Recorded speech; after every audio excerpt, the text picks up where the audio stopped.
Right now on Denver 7 News at 5 o'clock.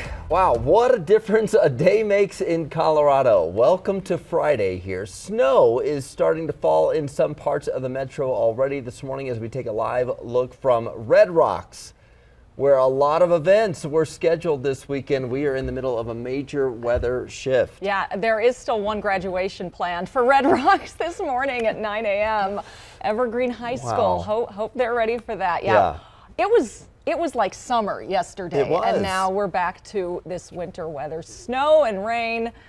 We want to get to it all here. Near 90 degrees yesterday. Yes. We have team coverage on this Denver 7 Weather Action Day, starting, of course, with meteorologist Lisa Hidalgo. As much as you warned us about this, we're just not prepared for this dramatic of a shift at this time of year. Yeah, I'm not gonna lie. I was kind of hoping we were so wrong, but it's snowing as we speak, and you can see some of the alerts now going into effect today. Areas in pink, now a winter storm warning. Areas here in blue, this teal color, these are going to be freeze warnings. So cold weather on the way. Right now we're at close to near 40, 38 to about 40 degrees. A little colder to the north near Fort Collins. We're going to take a closer look at that radar. I'm going to zoom into some neighborhoods here coming up, but I want to show you some of the new projected snowfall totals with this. Again, a lot's going to melt as soon as it hits the ground, but for the metro area, likely around 3 to 6 inches. Heavier for the Palmer Divide. Quite a bit more for the mountains where it is coming down right now. Up and through Rocky Mountain National Park, it looks like winter up there and it feels like it. Wind shifted yesterday. You probably felt the cold front roll through. We had a lot of dust kick up across parts of northern Colorado. We're going to see wind speeds this morning at about 20 to 30 miles per hour. And take a look at our fresh air forecast. We're going to be right around 40, but then that's going to slowly start to drop. It'll get colder as the day goes on. So when it comes to covering your plants, I would do it before you leave for work this morning. There's a good chance we could be down to near freezing in some neighborhoods by about 5, 6 o'clock tonight. And right now we have some winter driving conditions up to the north. Up in Wyoming, it is really nasty up that way. This is actually just south of the Colorado-Wyoming state line. You can see how much snow we have stuck to the ground and or the grass, and the bridges might be a little bit slushy as at the northern areas right now. But you can see at 144th we're wet, down at 96 at I-76 we're wet, up in Boulder we're wet. Take a look at the other quad split, and I'll get to this in just a second. But you can see the other wet conditions around town, including into downtown and I-70, the west side. 270 right now is closed down on that eastbound side, and that's from a nasty crash between York and Vasquez. So all traffic is stopped right there. So the better way to get around it is staying on I-25 and then using I-70 to get out to the east side, because the map just can't handle how much traffic is just stopped in there right now. And so with the emergency responders helping out, I-25 and I-70 is the better option. Tour from the airport, it looks okay, but we do have some delays out there at the airport and already some flight cancellations. Security wait time 20 to 30 minutes. Already busy out there this morning. Take it easy. Plan ahead if you're hitting the road today. They certainly will look a lot different than what we're used to this time of year. Areas above 7,500 feet could see a little snow this morning. Now we sent Denver 7's Jessica Crawford out to Genesee, where you can already see the fog there. Jessica, how are the conditions changing there? Absolutely. That is really probably the biggest thing out here is the fog right now. Definitely, Jason touched on it. Y'all touched on it a little bit earlier. But for people who are making their way out here, that's definitely something that you're going to want to pay attention to, because not only is it foggy, but the roads are getting pretty slick as well. I'm going to step back and just give you a look right now at just what it looks like on I-70, if you can see it beyond that fog. So as we were making our way here from Denver, probably around 4:30 or so, you could really start to see the rain picking up. We're seeing lots of small droplets. It's already much colder, so just a huge change, you guys, here within the last 30 minutes or so. Again, wanting to reiterate for those on the road, take it slow, be extremely cautious in this fog and in this just wet weather as well.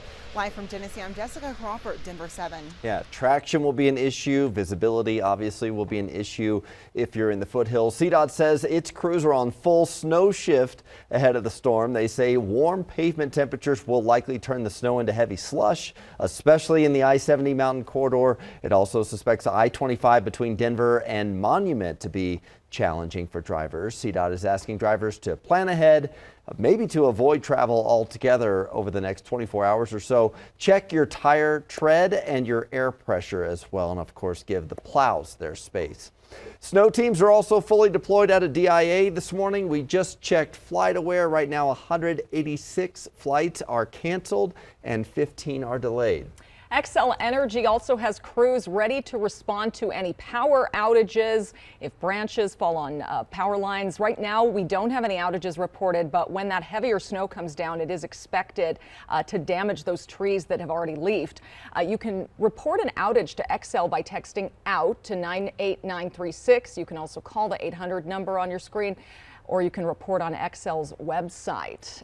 And not just trees, what about all those flowers that were supposed to be safe after Mother's Day? Denver 7's Veronica ACOSTA joins us now. You talked to a garden expert about that, Veronica. I did, and here's the good news this morning. If you didn't go out and cover those flowers or those really small trees last night, you do still have some time this morning as long as you put those shoes on, that rain jacket, and get out there really quick. The biggest advice that these experts had was make sure you get covered what is most important to you, and of course what costs more as well. Listen to their other biggest piece of advice. If you have planted your tomatoes, your eggplant, bell peppers, those kinds of things are really sensitive to the frost, and you will have to cover them and protect them in some way. Perennials are a lot tougher. Their root system is underground, so you might lose some above ground flowers. Now, Luann works with Tagawa Gardens. She says when there's a big temperature drop like the one we're feeling this morning, overprotecting, obviously that's always better than underprotecting those favorite plants of yours. Take a look at her best recommendations when it comes to covering those plants. If you have plants in pots, she recommends using something like a little wooden stake, a frost cover of some sort, and then plastic over that frost cover. She made it really clear you don't want to put that plastic directly on your plants themselves. If you have smaller flowers, maybe on the ground, a plastic bucket with a rock on top, even a pot of some sort covering the flowers, that'll do the job there. And then when it comes to protecting your trees from that potential heavier snow we're gonna get later on today, here's what she does. She takes a broom and then she just knocks off some of the snow, obviously on those lower branches first, and then she makes her way up higher and higher. Listen to why Luann says covering techniques are so important. Whenever we're trying to cover something, we don't want to just cover it with something small to protect it from the snow, even though snow can be an issue. You want to create a little bubble, capture that warmth from the ground, and let that help warm this bubble that we're trying to create around your more tender plants. And as you can probably imagine, it was a really busy week over at Tagawa Gardens as people tried to prepare for this temperature drop. One of the items that really was getting sold out during the day, not just yesterday, but days prior, were those frost covers. Luann said if you're interested in those, she recommends giving a call not only to Tagawa Gardens, but also other spots to see if they're still in stock. Usually this time of year, they're gone. So that was one of her other big pieces of advice. And of course, once again, make sure you cover what is your favorite and what costs the most. We're in Denver this morning. I'm Veronica ACOSTA, Denver 7. Yeah, all right, good advice. Thanks, Veronica. Of course, for some skiers, this might be great news, but be on alert for avalanches in the high country. The Avalanche Information Center says the risk in the northern mountains will rise to considerable on Saturday. That's the third highest threat level, and it means dangerous avalanche conditions. In the central mountains, the threat will rise to moderate. The avalanche threat in the southern mountains will stay low.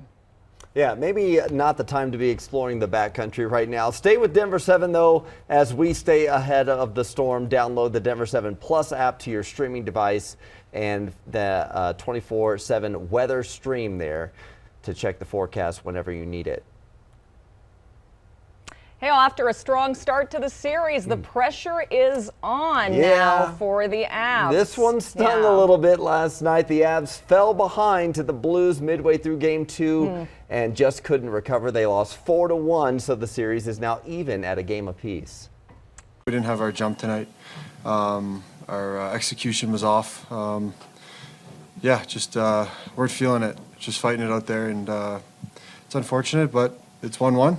It's, we get to go on the road and hopefully steal one there, hopefully two, and we got to forget about it and move on and get back to the way we can play.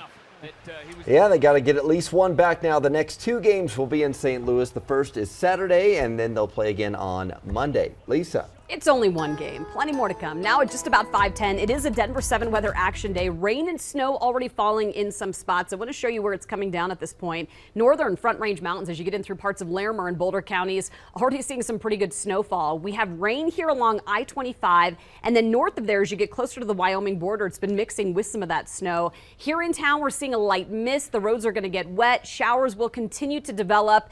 And there's snow on the way tonight. We're going to take a closer look at all of the alerts and those snowfall totals here in just a minute. Quite a bit of snow up in the grass up in Cheyenne, as I was just looking at some of the cameras up there a minute ago. This is up in Boulder right now, where you can see the wet roadways, and it looks like some of the precipitation is at least halted for the moment. Lightly sprinkling downtown in Denver right now. The roads are just wet, and there's a big problem on 270 with a huge crash going across to Vasquez. I'll have details on all of that for you coming up in just a minute. Higher mortgages are keeping people across the country from buying homes right now, but a new program in Denver is hoping to change that, gradually allowing people to own their own place. And Film on the Rocks tickets go on sale today. Yeah, Red Rock's getting snow right now, but soon enough it'll be a great place to catch a movie. We'll break down some of this year's showings.